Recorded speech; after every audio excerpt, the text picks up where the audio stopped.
Okay, so this is in response to somebody asking me to make a video on people's comments on uh, eternal black voids after death.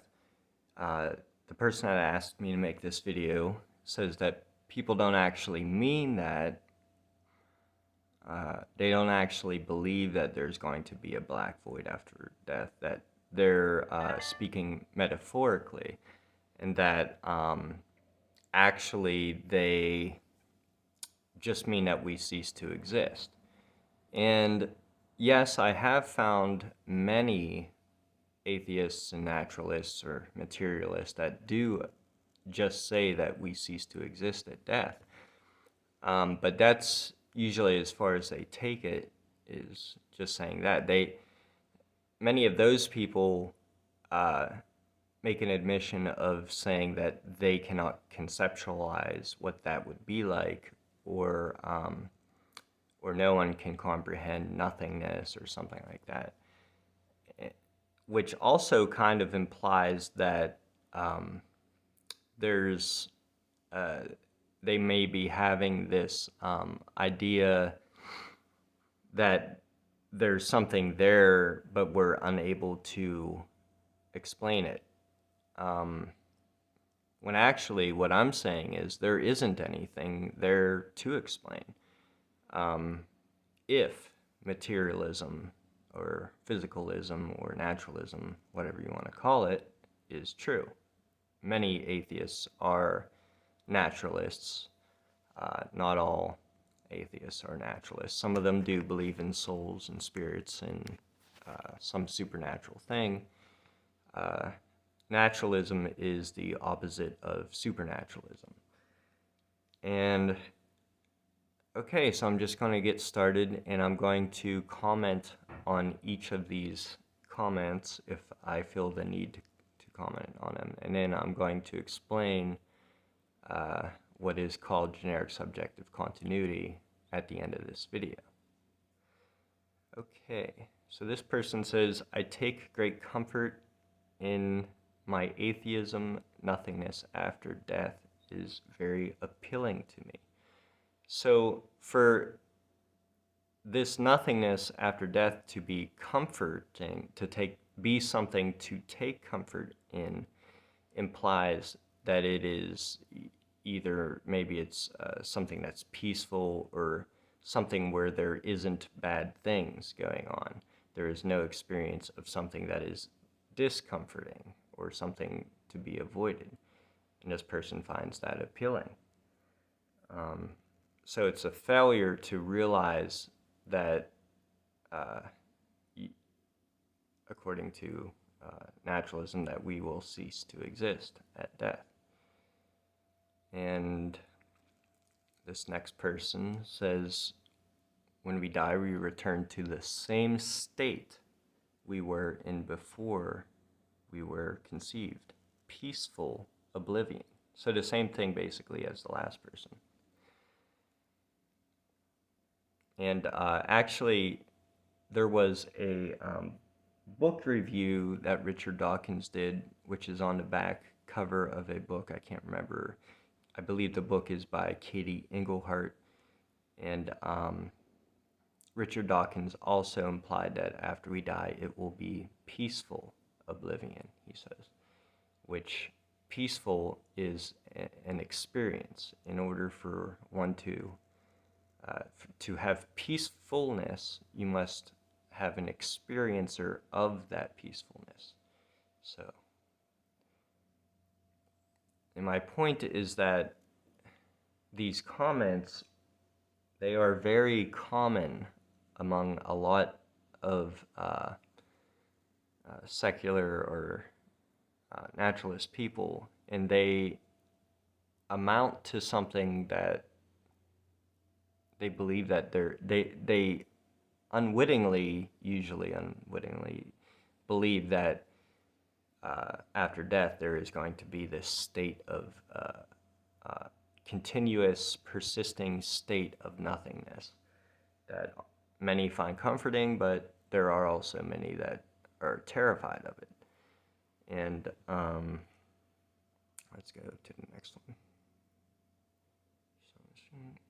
What realistically awaits us when we die? Nothing besides a black void.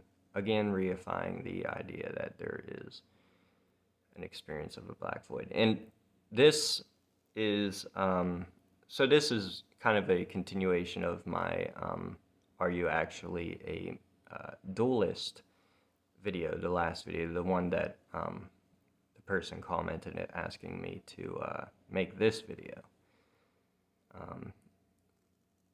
In order for there to be an experience of a black void or even just blackness, there must be an experiencer, a consciousness or something like a consciousness that is having the experience of that blackness or that void.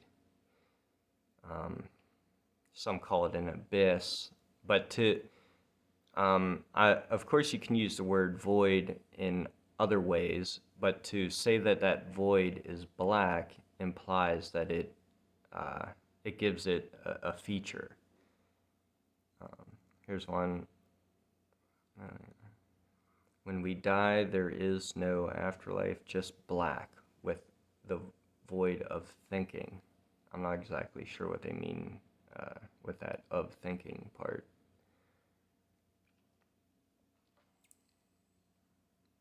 Her mother said that there's nothing there. It was just pitch black. Supposedly, it just feels like you're in a very deep sleep. That's interesting because if you're in a very deep sleep, sure you experience the blackness or the darkness behind your eyelids before you actually doze off, but then immediately maybe you experience the darkness of the room or the blackness of your eyes just before you open them. But from your perspective, the time in between while you're unconscious is, from your point of view, it's skipped over.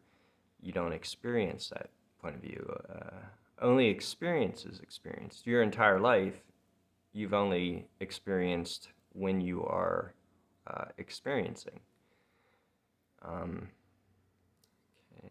I think it's just going to be nothing like the end, just black. I'm hoping that's not it. Okay.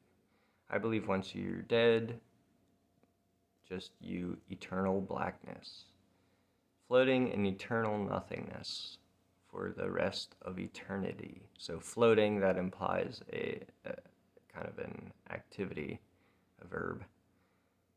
I think when you die, you're either reincarnate or it's just total blackness. Just black, complete darkness. I hope there's not just darkness. Have no feeling, no thoughts, no consciousness, just total emptiness. After we die, there is anything except black void, so the only evidence we have is that everything becomes black. And this person say some other things, then they say black because it reminds me of the unending void that we'd all inevitably be inside after we die. Here on the bottom, after we die, it's just a black void. A black void of eternity. This person is pondering, just to end in a black void when we die. How I yearn for there to just be nothing after we die. Just an empty black void. This person kind of finds solace in this idea of the black void. What if it's just, so this person's pondering if we see each other in that void. So they're pointing to something when they say in that void. That is, they're pointing towards an idea, a place. If we were conscious in an infinite black void forever after we die, this person's wondering. Whoops.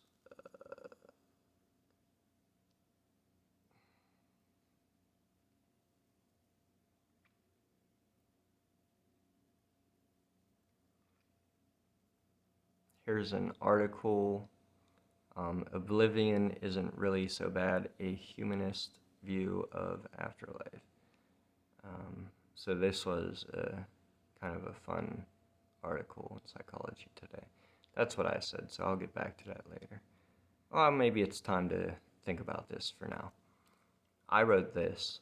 So it says, non-existence before birth was followed by a consciousness that's being done by a brain. Brains will do consciousnesses after the one reading this ends. And so if death is also non-existence, then death, as non-existence before birth was, will also be followed by consciousness that's being done by one of the brains that are alive. So when I say non-existence before birth was followed by a consciousness that's being done by a brain, I'm referring to the consciousness that's reading this right now.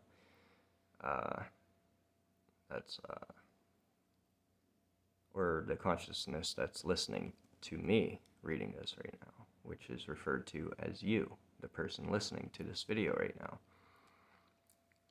Will also be followed by a consciousness that's being done by one of the brains that are alive. So we know that sentient organisms such as humans and animals will be born after you and I die, so therefore brains will be doing or causing consciousnesses. Consciousnesses will be occurring after you and I die. Pretty much everyone. But I'll get back to that later. Okay, so this is in philosopher Tom Clark's essay called Death, Nothingness, and Subjectivity, where he uses a few examples of people saying the same thing, just like I'm doing now in this video. For only death annihilates all sense, all becoming to replace them with non-sense in absolute cessation. So it's kind of an idea that, there's going to be no experience after we die. Nothing better than oblivion exists. It is Elysium. Here's somebody on Quora asking, what is death to you? Is there an afterlife or just a dark void? I found these quotes. There is nothing there on the other side. Cold, dark. These are cold is an experience, and dark also requires a method or a mode, the ability to perceive that darkness, as I said, and rest peacefully. An empty black abyss, Larry Josephs and AIDS patients. This is also from Tom Clark's essay, which is on naturalism.org in the philosophy death section. I hope that when the time comes to face death, I will feel stronger and less afraid of falling into an empty black abyss. A state of total ignorance. So again, a state. So all of this is pointing to a large amount of people believing that this whole sentiment of a state or a place or an experience after death. And I believe it arises from most people's inability to explain it, but out of that comes a vision, as some people put it, a vision of a void, a concept, kind of, it's what they imagine in their minds. It's the only thing their minds can come to. And many people come to actually believe that that's the case.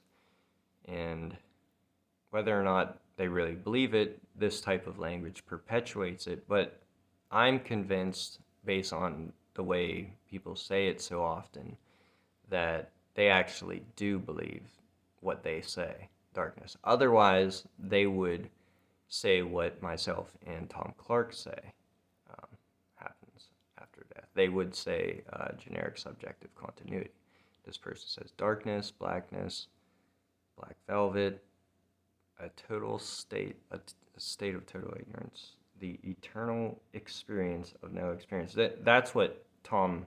So if you read this here, you can pause it and read it. But Tom calls what people are saying. He says that they are kind of expressing an idea of an experience of no experience, which is a contradiction.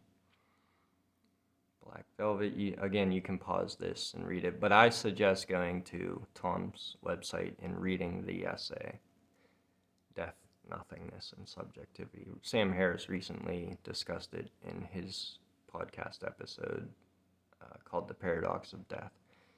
Here it is again. And on Rick and Morty, you can find this video. It's a very short video at Shadow Heart's channel on YouTube. Rick said everything just goes black. So again, it's perpetuating this idea, the expectation of a black void or darkness. Here's another part of that essay I talked about earlier. The non-existence that awaits us, the finish line, is nothing to be feared. So the idea of it, there's nothing to fear, as I pointed out earlier, that if death is indeed followed by more experience via some other brain, one of the brains that are alive and functioning after you die, then, well, there may be something worth, being anxious about, which I am a little bit, because, well, I'll get to that later, towards the end here of this video. Non-existent, much like it was before birth, which I didn't find at all dissatisfying. Well, that's because you don't have access to those experiences that were occurring at that point in time. Why does death seem so comforting, like a nice nap? Find peace. And down here, death always looks comforting. No more feelings, literally nothing. I think it's like before you were born, absolutely nothing. There are no worries, no troubles to think about, no problems. So, ultimate peace, he says, or she says, whoever wrote this, or they. This implies kind of a deprivation of experience after you die. Kind of like Tom said, an experience of no experience. I find death comforting, and down here they say not existing would make all the bad feelings disappear, I sometimes feel. So, expressions of comfort. I wasn't alive for billions of years before I was in. That hasn't caused me any trouble at all. So again, what I said just a minute ago. There better not be life after death. It's only the prospect of eternal oblivion that gets me through some days. Again, finding comfort. Abyss, a thing, a place. Whoa. Oh boy. A theory that after death, I guess I didn't really have to, I don't feel like I had to cross out people's names and pictures, because I mean, this is all public. This is from Twitter, obviously. You see Twitter web app, and if you go and search in the Twitter search bar, if you were to type in what this person says right here, or even a part of it, you would be able to find this person's Twitter post and therefore their account. And so everything that they put on there that's public, you would be able to find. So it's not like I'm giving you this person's private information. So that one picture that you saw of that person with their account name, or whatever you want to call it. So anyways, I probably didn't have to go through the trouble with crossing everyone's stuff out. This person says it's scary, but I guess one can find solace thinking that if they did not exist, they would never feel the dread of existing. So kind of implies an idea of looking forward to no more experience after this experience ends, after this particular consciousness ends. After death, is there an afterlife to fall into eternal oblivion? Fall into, as if sleeping. So, having another parent. Eternal void. Again, a void. Precede or death. Again, what I said earlier. Kind of, well, a deep, peaceful sleep. Should not fear. So the idea of it being something to fear or not is kind of based on your own personal preferences or opinions. But as I pointed out, only experience is experienced. And so they're, depending on your view of something, what is to be feared or not, well, that's up to you. That's dependent on your feelings. For me, like I said, the idea, it could be the consciousness that comes after my death could be the consciousness of a person in a prison that has a life sentence, or perhaps the consciousness that's being done by the brain of a chicken in a factory farm, or a pig in a factory farm. Just all kinds of horrible potential experiences could come after this one. And it honestly, strikes terror into me sometimes. But most of the time, I'm stoic about it. I'm just like, well, there's nothing I can do about it. And so, anyways, fear the void, embrace the void, this person says to Ricky Jarvis in response to what Ricky said here. Ricky says he finds comfort in this idea. Again, kind of anticipating the end of experience because he sees nothing. He finds that there will be, it implies a state, which again, I like I said in the last video I made, which you should go watch, is it implies that they are actually dualists, that they believe that consciousness survives death, or that we have a soul or something like that survives the death of the biological brain. I take comfort in death. Okay, so we're almost to the end. I guess I'll go back to that. Sometimes when I lay in my bed, think about dying, not scared of dying, just darkness. Nothing after death. Ultimate chill out and peace. So death is like sleeping, a dream. Dreamless sleep lasts forever. Michael Shermer one time said something about it being kind of like sleep. So if anything we can take away from this video, this video would be a useful tool to kind of say, hey, Michael Shermer, it won't be like sleep, because sleep is something that living people do, or living creatures do.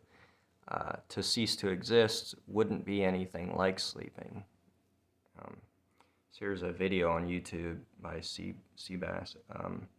This has always been the most believable and most scary thought. Hell scares me less than the idea of nothing. This video kind of talks about nothingness after death, but it shows this black, eerie void throughout the video.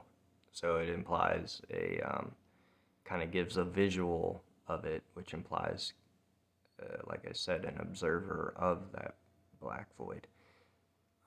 So that's the last of them. I'll go back to okay, so this is what I wrote on a video somebody made talking about how they find comfort in the idea of the atoms that compose us now being dispersed into the universe, and that person finds comfort in that, which I can't relate to. I don't see why that would be comforting. That's like finding comfort in my dead skin cells being all over my apartment after I'm dead. Like, what's the comfort that's provided by that? I don't see how that provides solace. So here I go. Non-existence before birth was followed by consciousness. That's being done by a brain. As I said, the consciousness that's listening to this video right now or reading what I wrote here. That's being done by a brain. Brains will do consciousnesses after the one reading this ends. And so if death is also non-existence, then death, as non-existence before birth was, will also be followed by a consciousness that's being done by one of the brains that are alive. And so death will be followed by yet another consciousness, just as non-existence before birth was, due to a brain doing consciousness. This is called generic subjective continuity, and it doesn't provide comfort either, because it means that your end could be followed by the consciousness that's being caused by the brain of the body of an animal that's experiencing being eaten alive, or the brain of a criminal experiencing a life sentence, and so on. Maybe the heat death of the universe will one day end all consciousnesses forever, but until then there's going to be billions of consciousnesses lined up after the one that's reading this ends. But if somehow consciousness is done by a brain at some far off time after the heat death of the current universe, then there's no end to experience, ever. All periods of time, whenever there's no brains doing consciousness in the universe, are not experienced. Only experience is experienced. Kind of sucks. But it gives us yet another great reason to be kind to all sentient beings and teach this to others, so they have a great reason to be kind if for some reason they are not convinced by any of the other reasons people have for being kind. So that's my video. This is my response. This is my evidence that a lot of people don't know it, but they are, they imply they imply dualism, the belief that consciousness can occur